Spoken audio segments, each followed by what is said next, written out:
നമസ്കാരം. ഫസ്റ്റ് റിപ്പോർട്ടിന്റെ election express Palakkad നഗരത്തിലൂടെയുള്ള യാത്ര തുടരുകയാണ്. നമ്മളിപ്പോ എവിടെയാണ് നിൽക്കുന്നത് അഞ്ജു? നമ്മളിപ്പോ ഉള്ളത് ഈ ടൗൺ ഹാളിന്റെ മുമ്പിലല്ലേ? എന്താണ് ഇവിടെ കാണുമ്പോൾ തോന്നുന്നത് അഞ്ജു? ഒരു ശവപ്പറമ്പ് പോലെയാണ് തോന്നുന്നത്. അതെ അതെ അതെ, അഞ്ജു പറഞ്ഞ പോലെ തന്നെ നമ്മുടെ പാലക്കാട് റിപ്പോർട്ടറാണ്. അഞ്ജു പറഞ്ഞ പോലെ ഒരു ശവപ്പറമ്പ് പോലെയാണ് തോന്നുന്നത്. ഈ ഷാഫി പറമ്പിൽ MLA ഒരുപാട് വികസന പ്രവർത്തനങ്ങളൊക്കെ ഇവിടെ ചെയ്തു എന്നൊക്കെയാണ് റീൽസിലൊക്കെ കാണുന്നത്. അഞ്ജുന് എന്തേ തോന്നുന്നത് പാലക്കാടുകാരി എന്ന നിലയിൽ? ഇവിടെ അത്ര വലിയ പുരോഗതിയോ വികസനമോ കൊണ്ടുവന്നിട്ടില്ല എന്നാണ് എനിക്ക് തോന്നിയിട്ടുള്ളത്.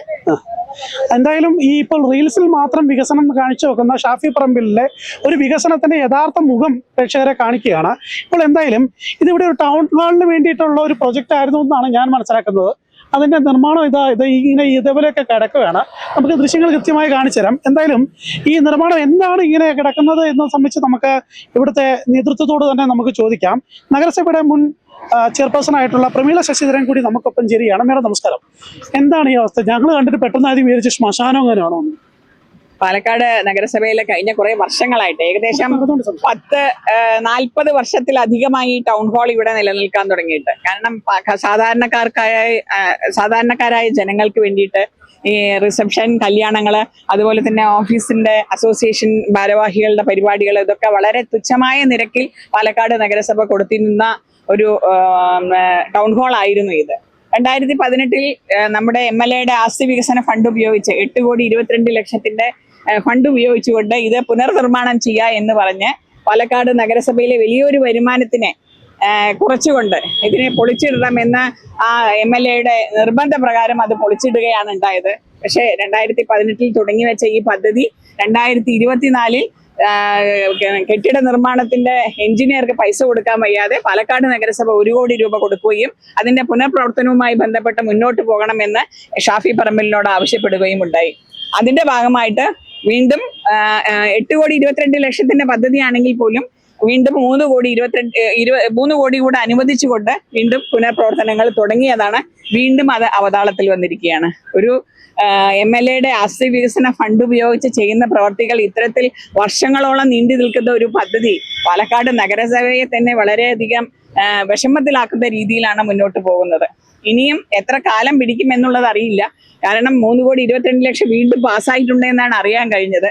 അത് ആ പ്രവർത്തനങ്ങൾ മുന്നോട്ട് പോവുകയാണെങ്കിൽ ഈ ഒരു വർഷം കൊണ്ട് ഇത് പൂർത്തീകരിക്കുമെന്നാണ് തോന്നുന്നത്. എനിക്ക് തോന്നുന്നു അത് പാലക്കാട് നിയോജക മണ്ഡലത്തിലെ നമ്മുടെ BJPയുടെ NDAയുടെ സ്ഥാനാർത്ഥിയായിട്ട് ശോഭാ സുരേന്ദ്രൻ ആയിരിക്കും ഇതിന് ഉദ്ഘാടക എന്നാണ് എനിക്ക് തോന്നുന്നത്. തീർച്ചയായിട്ടും നല്ല പ്രവർത്തനങ്ങൾ, നല്ല മനസ്സോടുകൂടെ സ്നേഹത്തിന്റെയും പൊതുജനങ്ങളോടുള്ള നല്ല പെരുമാറ്റത്തിന്റെയും ഭാഗമായി ഇപ്രാവശ്യം പാലക്കാടൻ ജനത NDAയുടെ സ്ഥാനാർത്ഥി ശോഭാ സുരേന്ദ്രന്റെ കൂടെ ആയിരിക്കുമെന്നാണ് എന്റെ വിശ്വാസം. നമുക്ക് ഇവിടെ കാണുന്ന സമയത്ത് അതായത് ഈ നഗരസഭ നമ്മൾ ഇത്രയും എമൗണ്ട് കൊടുത്തു, സംസ്ഥാന സർക്കാരിൽ നിന്നുള്ള ഫണ്ട് കിട്ടാത്തതിനെ തുടർന്ന് നമ്മൾ എമൗണ്ട് കൊടുത്തു. അങ്ങനെ നമ്മൾ സഹായിച്ചിട്ടും കൂടി ഇത് ചെയ്തിട്ടില്ലെന്ന് പറഞ്ഞാൽ സത്യം പറയുകയാണെങ്കിൽ ഈ പാലക്കാട് ജനങ്ങളോട് വന്ന UDFനോ അല്ലെങ്കിൽ കോൺഗ്രസിനോ വോട്ട് ചോദിക്കുന്ന വെച്ചാൽ എങ്ങനെ നാണം കെട്ട് വോട്ട് ചോദിക്കും ഇങ്ങനെ പോയാല്? ശരിയാണ്, പാലക്കാടൻ ജനത കണ്ട് മനസ്സിലാക്കേണ്ട ഒരു കാര്യമാണത്. കാരണം ഇത്രയും വർഷങ്ങളായിട്ടും സാധാരണക്കാർക്ക് യാതൊരു തരത്തിലുള്ള ആനുകൂല്യങ്ങളും കൈപ്പറ്റാൻ പറ്റാത്തൊരവസ്ഥയിലാണ് ഇന്ന് നിൽക്കുന്നത്. കാരണം നമുക്കറിയാം, ഇന്ന് കല്യാണ മണ്ഡപങ്ങൾ, പ്രൈവറ്റ് കല്യാണ മണ്ഡപങ്ങളൊക്കെ വാടകയ്ക്ക് എടുത്തുമ്പോൾ 4 ലക്ഷവും 5 ലക്ഷവും കൊടുത്തിട്ട് മണ്ഡപങ്ങൾ എടുക്കുന്നവർക്ക്, സാധാരണക്കാരായ ജനങ്ങൾക്ക് ഒരു വലിയൊരു ആശ്വാസമാണ് പാലക്കാട് നഗരസഭയുടെ ഈ ടൗൺ ഹാള്.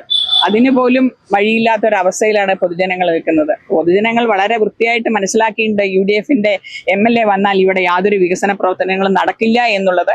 തീർച്ചയായിട്ടും അത് നമ്മുടെ BJPക്ക് ഗുണം ചെയ്യുമെന്നാണ് ഞാൻ മനസ്സിലാക്കുന്നത്. എന്തായാലും അഞ്ജു, നമുക്ക് ഈ സ്ഥലം ഒന്ന് കാണിച്ചു കൊടുക്കാം അല്ലേ? പ്രമീളമായിട്ട് നമുക്കൊന്ന് കാണിച്ചു കൊടുക്കാം അല്ലേ പ്രേക്ഷകരെ? നമ്മൾ വിഷ്വൽ കട്ട് ചെയ്യുന്നൊന്നുമില്ല, പ്രേക്ഷകർ മൊത്തമായിട്ട് ഇത് കാണുക. ഇതാ ഫസ്റ്റ് ഒരു പാൻ ഷോട്ടിന്റെ അകത്ത് നമുക്കിത് കാണാം. ഈ ബിൽഡിങ് 2 നില ബിൽഡിംഗ് അല്ലേ? 2 നില ബിൽഡിംഗ് വരുന്നുണ്ട്. 2 നില ബിൽഡിംഗ് വരുന്നുണ്ട്. നമ്മുടെ ഇതിന്റെ ഉള്ളിലേക്ക് പോവുകയാണെങ്കിൽ ഇത് ആക്ച്വലി ഒന്ന് പണി ഓപ്പൺ, ഇവിടെയാണ് ഫ്രണ്ട് ഓപ്പൺ ഭാഗം, ഇവിടെയാണ് വരിക. ഇവിടെ നല്ലൊരു തിയേറ്റർ മോഡിലുള്ള സൗണ്ട് സിസ്റ്റത്തോടു കൂടിയുള്ള സ്റ്റേജുകളൊക്കെയാണ് ഇവിടെ സംവിധാനം ചെയ്തിട്ടുള്ളത്. കാരണം പാലക്കാട് സാംസ്കാരിക ഒരു കേന്ദ്രമായിട്ട് മാറിക്കൊണ്ടിരിക്കുന്ന ഈ കാലഘട്ടത്തിൽ വളരെ നല്ല നമ്മുടെ സാംസ്കാരിക പരിപാടികളൊക്കെ നമുക്കറിയാം. ഇന്ന് തുടർന്നിട്ടുള്ള നമ്മുടെ സാംസ്കാരിക സമുച്ചയങ്ങൾ ഇവിടെ പാലക്കാട് വരുന്നുണ്ടെങ്കിലും ഈ ടൗൺ ഹാള് വളരെ നല്ല രീതിയിലാണ് നമ്മൾ ഈ വിഭാവനം ചെയ്ത് ഇവിടെ കെട്ടിയിട്ടുള്ളത്. നല്ല കെട്ടണം എന്ന് ഉദ്ദേശിച്ചിട്ടുള്ളത്. പക്ഷെ ഇത്തരത്തിൽ വളരെയധികം പ്രയാസത്തിലാണ് ഇന്ന് പോകുന്നത്. കുറെ മരത്തടിയും സാധനങ്ങളൊക്കെ കാണുന്നുണ്ടല്ലോ. ഇത് എല്ലാ ആൾക്കാരും മറ്റേ വിറകിന്റെ വിൽപ്പന തുടങ്ങിയോ? ഇവിടുത്തെ സൈഡിലുള്ള മരങ്ങളൊക്കെ പാലക്കാട് നഗരസഭയുടെ അകത്തുള്ള മരങ്ങൾ വെട്ടിയിട്ടിരിക്കുകയാണ്. അത് ലേലം വിളിച്ചിട്ടിരിക്കുകയാണ്. അത് കൊണ്ടുപോകാൻ ആള് റെഡി ആയിട്ടില്ല. ലേലം വിളിച്ചിട്ടതാണ്. എന്തായാലും നമുക്ക് പ്രേക്ഷകർക്ക് ഈ ഒരു സ്ഥലം കാണിച്ചു തരാം. കുറച്ച് തെരുവ് നായ്ക്കളൊക്കെ ഉണ്ട്. നമ്മുടെ ക്യാമറയ്ക്ക് അത് കൃത്യമായിട്ട് കാണാൻ വേണ്ടി പറ്റും. തെരുവ് നായ്ക്കളുടെയൊക്കെ ഒരു കേന്ദ്രമായിട്ട് മാറുകയാണ്. അഞ്ജു, എന്താ തോന്നുന്നത് ഇതൊക്കെ കാണുന്ന സമയത്ത്? വികസനം ഇതുവരെ എത്തിയിട്ടുള്ളൂ എന്ന് മാത്രമേ പറയാനുള്ളൂ. ഒന്നും പറയാനില്ലല്ലേ അതിൽ കൂടുതൽ? നമുക്ക് ക്യാമറയിൽ കൃത്യമായിട്ട് കാണുന്നുണ്ടോന്ന് അറിയത്തില്ല. ഇവിടെ നമ്മളൊരു ലൈറ്റൊക്കെ കുറച്ച് കുറവാണ്. നമ്മൾ ഏതൊക്കെയോ സിനിമകളിലൊക്കെ കാണുന്ന പോലത്തെ ചില രംഗങ്ങളല്ലേ, ഏതോ ഒരു സ്റ്റണ്ട് സീനൊക്കെ ചെയ്യാൻ വേണ്ടിയിട്ട് വെച്ചേക്കുന്ന പോലത്തെ രംഗങ്ങൾ. എന്തായാലും ഇവിടെ ഒരു ബോർഡ്, നമുക്ക് ഇതിൻ്റെ ഒരു ശിലാഫലകം നമുക്കിവിടെ കാണാം. അതൊന്ന് നമുക്ക് ക്യാമറയിൽ ഫോക്കസ് ചെയ്യാൻ കിട്ടുമെന്നറിയില്ല. മുനിസിപ്പൽ ടൗൺ ഹാള് വർഷം ഇട്ടിട്ടില്ല. എന്തായാലും അത് നന്നായി. എന്തായാലും വർഷം ഇല്ലാത്തതുകൊണ്ട് എവിടെയാ ഇതാ അങ്ങനെ ഒരു ശിലാഫലമൊക്കെ ഉണ്ട്. ഇത് പുതുക്കി പണിത് നല്ല രീതിയിലാക്കുകയൊക്കെയായിരുന്നു ലക്ഷ്യം. ഈ രീതിയിലാണ് കിടക്കുന്നത്. വലിയ സ്പേസ് ഉണ്ട്. ഒരു ഇൻഡോർ നല്ലൊരു ഉണ്ടാക്കി എടുത്തു കഴിഞ്ഞിട്ടുണ്ടെങ്കിലേ നല്ല മനോഹരമായിട്ടുള്ള സ്ഥലമാണ്. പക്ഷേ ഈ MLA കഴിവുകേടുകൊണ്ട് ഇങ്ങനെ കിടക്കുകയാണ്. ഇതാണ് കേരളത്തിലെ ഏറ്റവും മികച്ച MLA എന്ന് പല മാധ്യമങ്ങളും കൊട്ടിഘോഷിക്കുന്ന MLA. ആ MLA കഴിവിന്റെ ഗുണമാണ് ഇങ്ങനെ കിടക്കുന്നത് കാണുന്നത്.